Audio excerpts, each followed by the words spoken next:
আসসালামু আলাইকুম প্রিয় ভিউয়ার্স, আশা করি আপনারা সকলে অনেক ভালো আছেন। সার্ভিস বাড়ির পক্ষ থেকে আপনাদের সবাইকে অনেক অনেক শুভেচ্ছা।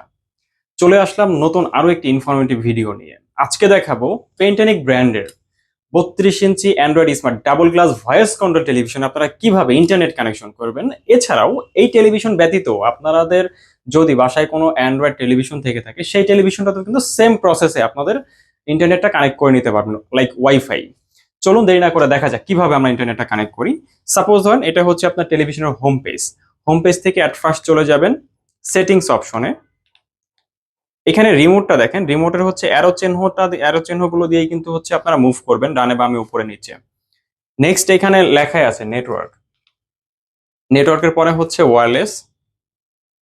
ওয়্যারলেসে যাওয়ার সাথে সাথে দেখবেন আপনার বাসার যে রাউটার ডিভাইসটা আছে সেই ডিভাইসের নামটা একদম টপ লিস্টে চলে আসবে, বা নিয়ারেস্ট যেটা থাকে সেটাই টপ লিস্টে থাকে। যেমন আমার এখানে সার্ভিস বাড়ি, আমি সার্ভিস বাড়ির যে নেটটা আছে সেটা কানেক্ট করবে পাসওয়ার্ডটা দিয়ে।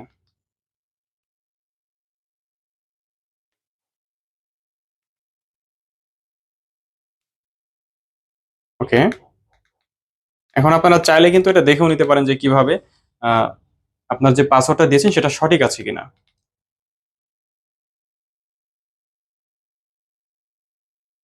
দেখুন এখানে ওয়াইফাই কানেক্টেড সাকসেসফুলি হয়ে গেছে।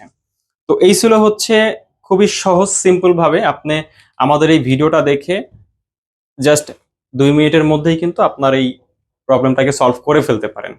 এছাড়া অনেক ক্ষেত্রে আরেকটা প্রবলেম ফেস করে থাকেন, ইন্টারনেট কানেকশন আছে বাট কোনো ভিডিও চলছে না। সেই ক্ষেত্রে আপনারা একটু দেখবেন যে ডেট এবং টাইমটা অ্যাডজাস্টেবল আছে কিনা। যদি এটা অ্যাডজাস্টেবল না থাকে সেই ক্ষেত্রে আপনারা সেটিংসে গিয়ে টাইমটাকে সেট আপ করে দিবেন।